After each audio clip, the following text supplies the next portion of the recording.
నిన్నే ప్రేమిస్తా ఒక సీఈఓ ప్రేమ కథ. హాయ్ అండి, మీ అందరికీ ఈ స్టోరీ నచ్చినందుకు చాలా చాలా థ్యాంక్స్. విన్నా చూసిన ప్రతి ఒక్కరూ లైక్ చేసి కామెంట్ పెట్టండి. నా ఛానల్ని కొత్తగా చూస్తున్న వాళ్ళు ఎవరైనా ఉంటే వెంటనే సబ్స్క్రైబ్ చేసుకోండి. Thank you so much. Swapnika అన్న మాటలకు ఆమె చెంప చెల్లు మనిపించడానికి చేయి లేపింది లాస్య. తర్వాత ఏమైందో ఇప్పుడు చూద్దాం. వెంటనే లాస్య చేతిని గాల్లోనే గట్టిగా పట్టుకుంది స్వప్నిక. అది చూసి అందరూ ఫాస్ట్గా ఆ క్యాబిన్ దగ్గరకు వచ్చేశారు. డోర్స్ ఓపెన్గానే ఉంచారు. అవును, ఊరుకొక్కదాన్ని అని అంటున్నారు కదా, ప్యారిస్లో మిమ్మల్ని మెయింటైన్ చేశారా అని అడిగాను. ఇందులో తప్పేముంది? విజయ్ నన్ను మెయింటైన్ చేయటం లేదు, పెళ్లి చేసుకున్నారు. మీకు నాకు తేడా ఏంటో తెలియటం లేదా అని నిదానంగా అడిగింది స్వప్నిక. ఏంటి, నేనిచ్చే జీతంతో బతికే నువ్వు ఇంత పొగరుగా మాట్లాడుతున్నావేంటి అని ఇంకా ఏదో అనబోయింది లాస్య. దానికి మధ్యలోనే ఆమెను ఆపింది స్వప్నిక. సారీ, మీరు కాదు నాకు జీతం ఇచ్చేది, ఈ కంపెనీ ఇస్తుంది.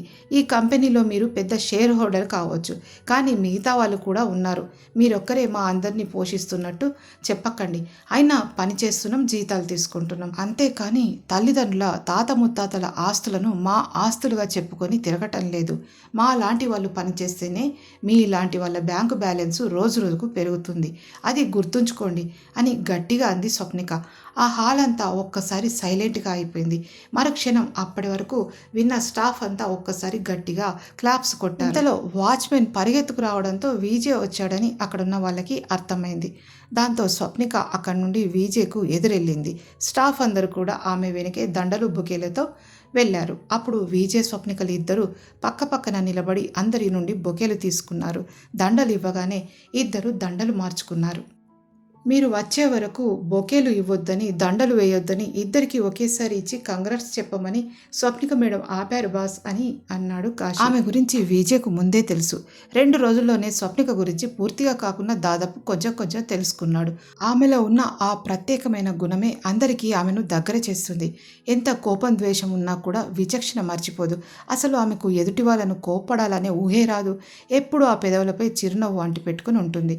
అందుకనేమో ఆఫీస్ వాళ్ళందరూ ఈమెను ఏంజెల్ అని పిలుస్తుంటారు. ఇటువంటి వాళ్ళు ఉండటం నిజంగా చాలా రేర్. ఈ కాలంలో ఫ్రస్ట్రేషన్ మొదలు పుట్టి తర్వాత మనిషి పుట్టాడు. ఒక అమ్మాయి అయి ఉండి ఇలాంటి బుద్ధులు లేకపోవడం నిజంగా గ్రేట్. స్వప్నిక చాలా కూల్గా ఉంటుంది. పార్ట్నర్కి కావాల్సింది అదే కదా. అందుకేనేమో అతి తక్కువ సమయంలో, అది తన కంపెనీలో ఇన్ని రోజుల వరకు ఒక్క కంప్లైంట్ లేకుండా ప్రతి పనిలో కాంప్లిమెంట్స్ అందుకుంటున్న ఒకే ఒక్క సూపర్ ఉమెన్. స్వప్నిక ద్వారా తన శత్రువులు తన వెనుక గోతులు తవ్వుతున్నారా అని ఐ లవ్ యూ చెప్పాడు. కానీ నిజంగానే తాను రాను రాను ఆమెపై పీకలోతు ప్రేమలో పడిపోయేలా ఉన్నానని మనసులో అనుకున్నాడు విజయ్. ఆమెను చూసి చిన్నగా నవ్వాడు. ఇదంతా అద్దాల లోపల నుండి చూస్తున్న లాస్యకు కనపడుతూనే ఉంది. మింగలేక కక్కలేక వీళ్ళను చూస్తూ ఉంది. ఆమె కళ్ళకు శక్తి ఉంటే ఆ చూపులకు పుట్టే మంటల్లో విజయ్ స్వప్నిక మసయ్యేవాళ్ళే. ఆస్తి ఐశ్వర్యం ఉండి యాటిట్యూడ్ చూపించే తన చూపు ఒక్కసారి సోకితే చాలని ముసలి వాళ్ళ నుండి టీనేజ్లో అడుగుపెట్టిన వాళ్ళందరూ కూడా అర్రులు చేస్తూ ఉంటారు. అంత సెక్సీ ఫిగర్ తనది. అలాంటిది వీళ్ళంతా ఒక so called middle class after all CEO వెంట పడుతున్నారేంటని ఆశ్చర్యపోయింది లాస్య. బట్ వన్ థింగ్, ఆ ఈడియట్ స్వప్నికను చూసే చూపులో తనని చూసే చూపులో చాలా తేడా ఉంది. అదేంటో నాకు అంతుపట్టడం లేదు. అందరూ సరే, ఈ విజయ్కు కూడా దాని పిచ్చి పట్టినట్టుంది. వీడు కూడా ప్రతిదాన్ని ఆశ్చర్యంగా కొత్తగా చూస్తున్నట్టు చూస్తున్నాడు అని అనుకుంది లాస్య. థ్యాంక్ యూ అంటూ వాళ్ళిద్దరూ ముందుకు వెళ్ళగా కావ్య మురళి వాళ్ళు ఎదురుగా ఉన్న ఇద్దరు అమ్మాయిలకు సైగ చేశారు. స్వప్నిక విజయ్లు నడుస్తూ ఉంటే ఆ అమ్మాయిలు ఇద్దరు 2 బుట్టల్లో ఉన్న గులాబీ రెక్కలను వాళ్ళపై చల్లసాగారు. అందరూ నవ్వుతూ సంతోషంగా ఆఫీసులోకి అడుగుపెట్టారు. విజయ్ కాశీకి ముందే చెప్పడం వల్ల అందరికీ snacks, sweets, cool drinks arrange చేశారు. తన క్యాబిన్లోకి వెళ్ళిన విజయ్, స్వప్ని నీ కొత్త క్యాబిన్ ఎలా ఉంది? సోఫాలో రిలాక్స్గా కూర్చుని నవ్వుతూ అడిగాడు విజయ్. సారీ బాస్, మేడం తనకు కొత్త క్యాబిన్ వద్దని పాత క్యాబినే కావాలని అన్నారు అని చెప్పాడు కాశీ. ఎందుకు అని ఆశ్చర్యంగా అడిగాడు విజయ్. వద్దు విజయ్, ఇప్పుడు నాకు పాత క్యాబిన్ కంఫర్ట్గా ఉంది, తర్వాత చూద్దాం అని ఇబ్బందిగా చెబుతూ ఎదురుగా ఉన్న మరో సోఫాలో కూర్చుంది స్వప్నిక. ఓకే సార్, మీకు కూడా స్నాక్స్, స్వీట్స్ పంపిస్తాను అని బయటకు వెళ్ళిన కాశీ ఒక ట్రేలో అన్నీ అరేంజ్ చేసి పంపించాడు.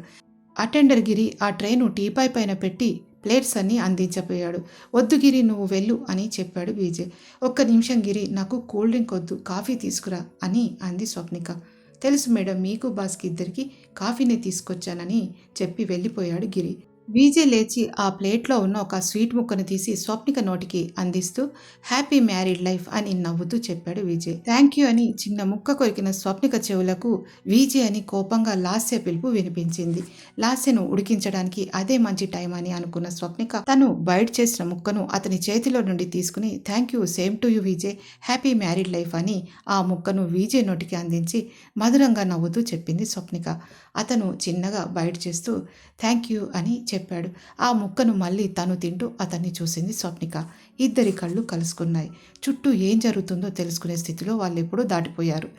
అతని సంతోషాన్ని చూసిన ఆమె కూడా మైమరిచిపోయింది. ఈ క్షణం శాశ్వతమైతే ఎంత బాగుండని, ఈ ప్రేమ నిజమైతే ఎంత బాగుండని ఆమె మనసు ఊగిసలాడింది. ఓహో, దీని నవ్వు, దీని చూపు నా గుండెల్లో తింపి తీయని గాయం చేస్తుంది. దీనికి మందు దొరక్క పిచ్చెక్కిపోతుంది అని మనసులో అనుకున్న విజయ్ తన గుండెపై కుడి చేత్తో రాసుకుని ఒక్కసారి ఊపిరి పీల్చుకున్నాడు. మళ్ళీ విజయ్ అని గట్టిగా పిలుస్తూ లోపలికి వచ్చింది లాస్య. మత్తుగా గమ్మత్తుగా తూగుతున్న తన పైన ఎవరో వేడినీళ్లు చల్లినట్టు అనిపించి చిరగ్గా తలెత్తి చూశాడు Vijay. How dare you Vijay, what is this, అసలు ఈ లోకల్లో ఉన్నావా లేదా నువ్వు అని కోపంగా అరుస్తూ అంది లాస్య. తనని క్వశ్చన్ చేసే వాళ్ళంటే విజయ్కు అస్సలు పడదు. తను తప్పు చేయడని తనపై తనకు పూర్తి నమ్మకం. అలాంటిది లాస్య సీరియస్గా ప్రశ్నల వర్షం కురిపించడంతో అతనికి ఎక్కడో కాలింది. డోర్ నాక్ చేసి లోపలికి రావాలని తెలీదా నీకు లాస్య అని కోపంగా అన్నాడు విజయ్. విజయ్, నేను డోర్ లాక్ చేసి రావాలా అని కోపంగా అడిగింది Lasya. Lasya, do you know manners? ఆయన ఉన్నది క్లయింట్స్తో కాదు, ఫ్యామిలీతో. అది అతని భార్యతో ఉన్నాడు. అందుకే అలా అన్నారు. ప్లీజ్, మీరు ఇంతకుముందు వెయిట్ చేసిన క్యాబిన్లో కూర్చోండి, అక్కడికి వచ్చేస్తారు అని చెప్పింది స్వప్నిక. ఆమె అలా మాట్లాడుతుంటే విజయ్కి ఎందుకో చాలా గమ్మత్తుగా ఉండి వాటిని ఇంకా ఎంజాయ్ చేయాలనిపించింది. లాస్య, వెళ్ళు, ప్లీజ్ వెయిట్ అని అన్నాడు విజయ్. ఇద్దరిని తన చూపులతో చంపేయాలంత కోపంగా చూస్తూ అక్కడి నుంచి వెళ్ళిపోయింది లాస్య. ఏంటి, చాలా హుషారుగా ఉన్నావు అని అడిగాడు విజయ్. అతను గుర్తుపట్టాడని తెలిసి సిగ్గుపడిపోయింది స్వప్నిక. అదేం లేదు, ఇలాంటి వాళ్లకు ఒక గోల్ అంటూ ఉండదు. అప్పనంగా వచ్చిన వాళ్ళ తాత ముత్తాతల తల్లిదండ్రుల సంపాదనను ఖర్చు పెట్టడమే వీళ్ళ పని. ఎప్పుడు ఎంజాయ్ చేస్తూ ఎదుటి వాళ్లకు కనీస రెస్పెక్ట్ కూడా ఇవ్వరు అని కొద్దిగా చిరాగ్గా అంది స్వప్నిక. స్వప్ని, ఓ అలవాట్లో పొరపాటు ఏంటి? లాస్య నిన్నేమన్నా అందా? కొంచెం సీరియస్గా అడిగాడు విజయ్. అదేం లేదు, ఒక విషయం అడగనా అని అనుమానంగా చూస్తూ అంది స్వప్నిక. అడుగు, నీకు తెలుసు కదా నేను అబద్ధం చెప్పను అని అన్నాడు విజయ్. ఏంటి, మీరు అబద్ధం చెప్పరా? ఓ మర్చిపోయా, మీరు అబద్ధం చెప్పరు, అబద్ధపు కథలు చెబుతారు, అవునా అని అతని వైపు తన వేలిని చూపిస్తూ అడిగింది స్వప్నిక. దొరికిపోయానన్నట్టు ముఖం పెట్టిన విజయ్, అరే యార్, ఇది మనం పట్టుబడొద్దని అలా చెప్పా అంతే, ప్రామిస్ అని అమాయకంగా ముఖం పెట్టి చెప్పాడు విజయ్. కాపీ కొడుతూ పట్టుబడ్డ చిన్న పిల్లాళ్ళ ముఖం పెట్టిన విజయ్ను చూసిన స్వప్నికకు నవ్వాగలేదు. అంతే, ఆమె పక్కున నవ్వింది. ఆ నవ్వు తన గుండెల్లో మల్లెపూల జల్లు కురిపించినంత హాయిగా అనిపించింది విజయ్. సరే, మీరు అబద్ధం చెప్పారు, అందుకే మన లవ్ స్టోరీ నమ్మేశారు. ఇప్పుడు నేను మిమ్మల్ని ఒక క్వశ్చన్ అడుగుతాను, దానికి మీరు నిజమే చెప్పాలి అని అంది స్వప్నిక. అడుగు, నాకు ఇంతవరకు అబద్ధం చెప్పే అవసరం రాలేదు, నాకు ఇష్టం ఉండదు కూడా అని అన్నాడు విజయ్. మీరు లాస్యాని ఇష్టపడ్డారా అని అడిగింది స్వప్నిక. నేను ఇంతవరకు ఎవరిని ఇష్టపడలేదు అని అన్నాడు విజయ్. మరి ఎంగేజ్మెంట్ ఎందుకు పెట్టుకున్నారు అని అడిగింది స్వప్నిక. దాన్ని ఏదో ఒక విధంగా తప్పించుకునేవాణ్ణి, లక్ బాగుండి మనం పెళ్లి చేసుకున్నాం, బ్రతికిపోయాను అని అన్నాడు విజయ్. ఎందుకని? ప్రపంచం మొత్తం చుట్టేసి మీకు నచ్చిన వాళ్ళు ఇంతవరకు కనిపించలేదా? ఆర్ యూ షూర్ అని అడిగింది స్వప్నిక. నేను తిరిగే ప్రపంచం ఫ్యాషన్ వరల్డ్. ఈ ఫీల్డ్లో ఎవరు ఎప్పుడు ఎవరితో కనెక్ట్ అవుతారో అది ఎన్ని రోజులు ఉంటుందో తెలియదు. మళ్ళీ ఇంట్లో కూడా మా అమ్మ నాన్నలది అదో టైపు, పిన్ని బాబాయ్లది కూడా అంతే. పెళ్ళి అనేది మనిషిని సంతోషపెట్టాలి, కానీ అది మనల్ని బాధ పెట్టకూడదు అని అన్నాడు విజయ్. పెళ్ళొద్దనే మగవాళ్ళు కూడా ఉన్నారా అని ఆశ్చర్యంగా అడిగింది స్వప్నిక. ఎందుకు లేరు, నేను లేనా? నాలాంటి వాళ్ళు ఈ భూప్రపంచంలో చాలామందే ఉన్నారు అని అన్నాడు విజయ్. మరి నేనెవరిని తమాషాగా అడిగింది స్వప్నిక. నువ్వా? ఎవరో నీకు తెలీదా? నువ్వు నా భార్యవి అని అన్నాడు విజయ్. అయితే మీరు పెళ్లి చేసుకున్నారు కదా? ఓయ్, నేను మర్చిపోయా, మన మ్యారేజ్ 6 months డీల్ కదా అని అంది స్వప్నిక. అప్పటి వరకు ఏదో లోకంలో విహరిస్తున్న విజయ్కు ఒక్కసారి పాతాళ లోకంలోకి పడిపోయినట్టు అనిపించింది. దాంతో గాలి తీసిన బెలూన్లా డీలా అయ్యాడు విజయ్. అతను మళ్ళీ వెంటనే అలర్ట్ అయ్యాడు. నెవ్వర్. ఇక్కడ ఉన్నది వీజే. వీజే చచ్చినా ఓటమిని ఒప్పుకోడు. ఖచ్చితంగా స్వప్నిక మనసు గెలవాల్సిందే. ఈ 6 నెలలు గడిచేసరికి తను కూడా నాపై పీకలోతు ప్రేమలో మునిగిపోయేలా చేస్తాను.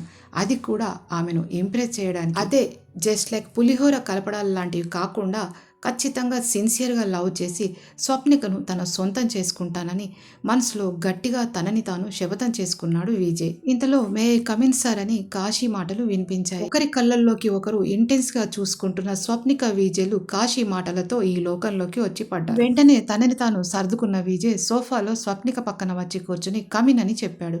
లోపలికి వచ్చిన కాశీ, సార్ అందరూ వెళ్ళిపోయారు. కావ్య గారు మన మేడం గారిని కలవడానికి వెయిట్ చేస్తున్నారు బయట అని అన్నాడు కాశీ. అప్పుడు గుర్తొచ్చింది స్వప్నికకు. అవును, మర్చిపోయా. ఎండి క్యాబిన్లో లాస్య మేడం ఉన్నారా లేదా అని అడిగాడు విజయ్. వెంటనే కాశీ నవ్వుతూ, లాస్య మేడమా సార్, అప్పుడే వెళ్ళిపోయారు అని చెప్పాడు కాశీ. విజయ్, నేను తనని కలిసి వస్తాను అని స్వప్నిక బయటకు వెళ్ళిపోయింది. అప్పుడు ఏంటి కాశీ, లాస్య స్వప్నికతో ఏమన్నా మాట్లాడిందా ఏంటి అని ఆశ్చర్యంగా అడిగాడు విజయ్. మాట్లాడటమా, కావాలంటే చూడండి అని ఎవరికీ తెలియకుండా తను జాగ్రత్తగా ఫోన్లో రికార్డ్ చేసిన వీడియోను చూపించాడు కాశీ. లాస్య అంత అసహ్యంగా మాట్లాడిన మాటలు వినగానే అతనికి చాలా కోపం వచ్చింది. ఆ వీడియోని తనకి ఫార్వర్డ్ చేయమని చెప్పాడు విజయ్. అక్కడ స్వప్నిక తన క్యాబిన్లో వెయిట్ చేస్తున్న కావ్యాన్ని చూసి నవ్వింది. దొంగ, ఏంటే ఏమీ చెప్పకుండా పెళ్లి చేసుకుంటావా? కనీసం మీ ఇద్దరికి అంతకు ముందే పరిచయం ఉందన్న విషయం నాకు చెప్పలేదు. అమ్మో, మీరిద్దరూ భలే తోడు దొంగలే. మొత్తానికి పెళ్లి వద్దు వద్దు అంటూనే నాకంటే ముందే ఓ ఇంటిదానివయ్యావు అని గడగడా వాగింది కావ్య. ఆమె మాటలు విన్న స్వప్నిక ఒక్కసారి నవ్వుతూ, అబ్బా కావ్య, మేమిద్దరం ఇంత తొందరగా పెళ్లి చేసుకుంటామని అస్సలు అనుకోలేదు. తను ఇండియా రాగానే అందరికీ చెప్పి పెళ్లి చేసుకోవాలని అనుకున్నాం. కానీ వాళ్ళు విజయ్కి చెప్పకుండా ఎంగేజ్మెంట్ అరేంజ్ చేశారు. దాంతో మేము తొందరపడాల్సి వచ్చింది అని మెల్లిగా అంది స్వప్నిక. విజయ్ చెప్పిన అబద్ధానికి తను చెప్పిన అబద్ధం సరిగ్గా అతుక్కునేలా ఉంది. వామ్మో, తనకి విజయ్కి ఇద్దరికి ఎట్టి పరిస్థితుల్లో అబద్ధం చెప్పారనే పేరుంది. అలాంటిది ఎంత చక్కగా అబద్ధాలు అల్లి ఒక కథలా చెప్తున్నామని ఆశ్చర్యపోయింది స్వప్నిక. సరే, నేను చెప్పినవి తీసుకొచ్చావా కావ్య అని అడిగింది స్వప్నిక. తెచ్చాను, ఇదిగో కవర్సు అని ఆ కవర్సు స్వప్నికకు ఇచ్చింది. గిరిని పిలిచి ఆ కవర్సు విజయ్ని అడిగి అతని కారులో పెట్టామని చెప్పింది స్వప్నిక. ఓకే అని గిరి అక్కడి నుంచి వెళ్ళిపోయాడు. ఇద్దరు క్యాబిన్లోంచి కారిడార్లోకి వచ్చారు. విజయ్ కూడా అక్కడే ఉన్నాడు. స్వప్నిక, మనం కూడా వెళ్దాం. మళ్ళీ 2 రోజులకు ఆఫీస్ ముఖం చూడాలి. అప్పటి వరకు ఇంట్లోనే పద అని అన్నాడు విజయ్. అప్పుడు కావ్య నవ్వుతూ, అయ్యో మీకు తెలియదా సార్, ఈ మేడం గారికి హాలిడే అన్నదే తెలియదు. ఎప్పుడు ఆఫీస్ అంటూ ఒక్క క్షణం కూడా ఇంట్లో ఉండదు అని ఒక గొప్ప సత్యం చెప్పినట్టుగా అంది కావ్య. దానికి స్వప్నిక నవ్వుతూ, నువ్వు ఆపవే అని అంటూ, విజయ్ పద వెళ్దామా అని అడిగింది స్వప్నిక. ఓకే, వై నాట్, పద. కాశీ, మేడం కారుని ఇంటికి పంపించు అని బాయ్ చెప్పి స్వప్నిక విజయ్ ఇద్దరు అక్కడి నుంచి ఇంటికి బయలుదేరారు. ఇల్లు చేరుకున్న వెంటనే దాసుని ఆ కవర్స్నన్నీ తీసుకెళ్లి తన గదిలో పెట్టమని చెప్పింది స్వప్నిక. తన రూమ్లోకి వెళ్ళిన ఆమె ఫాస్ట్గా స్నానం చేసి ఫ్రీగా ఉండేలా చూడీదారు వేసుకుంది. తన జుట్టుని పైకి మడిచి పిన్స్ క్లచ్ పెడుతూ గబగబా స్లిప్పర్స్ వేసుకొని డ్రెస్సింగ్ టేబుల్ ముందు నుంచి పక్కకు నడిచింది. అప్పుడే బాత్రూమ్ నుండి స్నానం చేసి వచ్చిన విజయ్కు తాకి కింద పడబోయింది స్వప్నిక. విజయ్ గట్టిగా ఆమెను పట్టుకున్నాడు. టవల్ చుట్టుకుని వచ్చిన విజయ్ను చూసి ఒక్కసారి మైమర్చిపోయింది స్వప్నిక. అతని బాడీ నుండి వస్తున్న కమ్మని డియో సోపు ఆరమో స్వప్నిక ముక్కుపుటాలకు హాయిగా తాకి అతన్ని అలాగే గట్టిగా కౌగిలించుకుంది. ఆమె నాజుకు చేతులను అలాగే పట్టుకున్న విజయ్ నుదుటి నుంచి ఒక నీటి బిందువు ఆమె ముక్కున పడి సన్నగా మెరుస్తూ స్వప్నిక పెదవులపైకి జారింది. ఆ అరవిరిసిన పెదవుల మధ్య మెరుస్తున్న ఆ చిన్న సన్నని నీటి బిందువును చూసిన అతను అప్రయత్నంగా తన పెదవులతో ఆమె పెదవులపై గట్టిగా అద్దాడు. ఒక్కసారి జల్లుమన్న ఆమె అతన్ని తప్పించుకొని తుర్రుమని కిందికి వెళ్ళిపోయింది. విజయ్ చిన్నగా నవ్వుతూ తల తుడుచుకుంటూ రెడీ కాసాగాడు. వంట రూమ్ వైపు వెళ్తున్న స్వప్నిక ముఖం ఎర్రబారింది. గుండె వేగం పెరిగి ఊపిరి వేగంగా తీసుకోవడం మొదలైంది. స్వప్నిక కంట్రోల్ కావడానికి ఒక 2-3 నిమిషాలు పట్టిందేమో. వంట రూమ్లోకి ఆమె రావడం చూసిన సావిత్రి, శివయ్య మళ్ళీ వెంటనే ఫాస్ట్గా ఆమె దగ్గరకు వచ్చారు. వంటవాణ్ణి అదిలించి పని వాళ్ళందరితో వంట రూమ్ని మొత్తం నీట్గా చేయించిన స్వప్నిక సావిత్రిని పిలిచి తను పకోడీలు చేస్తానని దానికి సంబంధించిన ఐటమ్స్ అన్ని ఇవ్వమని అడిగి తీసుకుంది. కోడలమ్మ మీరేంటిలా జరగండి నేను చేస్తాను కదా అని కంగారుగా అన్నాడు శివయ్య. దానికి పర్వాలేదు శివయ్య, నాకు సాయంగా ఉండు, ఈరోజు నేనే చేస్తాను. అవును, సాయంకాలం స్నాక్స్ కోసం ఏమేం చేస్తారు మీరు అని అడిగింది స్వప్నిక. ఇంట్లో చేయడమా అమ్మ, ఇంట్లో ఎప్పుడు చేయరు, అప్పుడప్పుడు బయట నుంచి ఆర్డర్ పెట్టి తెప్పిస్తారు అంతే అని చెప్పింది సావిత్రి. స్వప్నిక వాళ్ళతో సరదాగా మాట్లాడుతూ వెంటనే ఉల్లిపాయ పకోడీ చేసేసింది. తర్వాత టీ కాచి టీ పాట్లో పోసింది స్వప్నిక. అప్పుడే హాస్పిటల్ నుండి రవలి వచ్చి హాల్లో కూర్చోగా దీప కూడా ఆఫీస్ నుండి వచ్చి అదే తన రూమ్లోకి వెళ్ళిపోయింది. స్వప్నిక ప్లేట్లలో సదిరి టీతో పాటు సావిత్రి శివయ్య వాళ్ళతో అందరికీ పంపించేసింది. వేడివేడి కాఫీ కప్పులు 2 ఒక ప్లేట్లో పెట్టుకుని పకోడీ కూడా తీసుకుని విజయ్ దగ్గరికి వెళ్ళిన స్వప్నిక అతను అక్కడ ఎక్కడ లేకపోవడంతో ఎక్కడ ఉన్నాడని చూడగా బాల్కనీలో కూర్చుని ఉన్న విజయ్ ఆమెకి కనిపించాడు. తన చేతిలో ఉన్న ట్రేను తీసుకెళ్లి టీపై పైన పెడుతూ Vijay coffee with onion pakodi వచ్చి టేస్ట్ చూద్దురా అని పిలిచింది స్వప్నిక. ఒక పకోడీ ముక్క తీసుకుని బయట చేసిన విజయ్ వావ్ సూపర్గా ఉంది, ఎవరు తెప్పించారేంటి అని అడిగాడు విజయ్. ఏంటి తెప్పించడం ఏంటి, ఇంట్లోనే నేనే చేశాను తెలుసా అని అంది స్వప్నిక. ఆశ్చర్యంగా చూసిన విజయ్ వావ్ వాటి సర్ప్రైజ్, నీకు పకోడీలు చేయడం కూడా వచ్చా అని అడిగాడు విజయ్. అవును వచ్చు, ఇదేం బ్రహ్మ విద్యేం కాదు, నేర్చుకుంటే ఏదైనా వస్తుంది అని చిన్నగా తీసేసింది స్వప్నిక. మన ఇంట్లో ఇంత బాగా ఎప్పుడు చేయలేదు తెలుసా అని అన్నాడు విజయ్. ఎలా చేస్తారు, ఇంట్లో వాళ్ళు చెప్తే కదా చేసేది, బయట నుండి తెప్పించుకొని ఇంట్లో పని మనుషులకు బద్ధకాన్ని అలవాటు చేస్తున్నారు, ఉత్తిన ఏ పని చేయించకుండా జీతాలు ఇచ్చి పోషిస్తున్నారు, కాఫీ తాగండి చల్లారిపోతుంది అని అంది స్వప్నిక. అటు చూడండి ఆ మొక్కల చుట్టూ గుంతలు లేక పట్టిన నీళ్ళని ఎలా అటు ఇటు పోతున్నాయో. అప్పుడు విజయ్కు గుర్తొచ్చింది, స్వప్నిక ఇంటి ముందు లాని ఎంత అందంగా పెరిగిన పూల మొక్కలతో మొత్తం గ్రీనరీతో ఉంటుంది.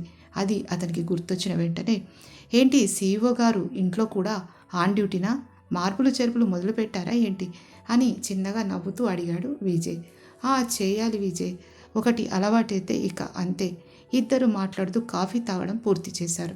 ఇంతలో మల్లిక నుండి ఫోన్ రావడంతో విజయ్ ఫోన్ లిఫ్ట్ చేయగానే అటు నుంచి మల్లిక, విజయ్ మీకోసమే కింద వెయిటింగ్ అని అంది మల్లిక. అత్త వచ్చేసావా, ఇదో ఇప్పుడే నీ కూతురు పకోడీ తీసుకొచ్చింది, తిని కాఫీ తాగుతూ ఎంజాయ్ చేస్తున్నాను అని అన్నాడు విజయ్. అవును స్వప్నిక వంట చాలా బాగా చేస్తుంది విజయ్, కిందికి వస్తే రేపటి విషయాలు మనం మాట్లాడుకోవచ్చు అని అంది మల్లిక. ఓకే అత్త, ఒక 5 నిమిషాల్లో మీ ముందు ఉంటాను అని ఫోన్ కట్ చేసిన విజయ్ స్వప్నిక మల్లికతో వచ్చింది, పద కిందికి వెళ్దాం అని అన్నాడు విజయ్. ఇద్దరు మెట్లు దిగి వస్తుంటే హాల్లో ఉన్న ఇంటి వాళ్ళందరి కళ్ళు ఆ జంట మీదనే ఉన్నాయి. నీలిరంగు నైట్ డ్రెస్లో విజయ్ వెలిగిపోతూ ఉంటే అతని పక్కన నీలిరంగు చూడీదార్లో స్వప్నిక పోటీగా ఉంది. ఆ ఇద్దరిని చూసిన విజయ్ ఫ్యామిలీ మొత్తం కళ్ళు తిప్పుకోలేకపోయారు. ఇంతలో కృష్ణమూర్తి గారు ఫోన్ రింగ్ అవడంతో ఆయన లిఫ్ట్ చేయగానే చెప్పు పరశురామ్ అని అన్నాడు కృష్ణమూర్తి.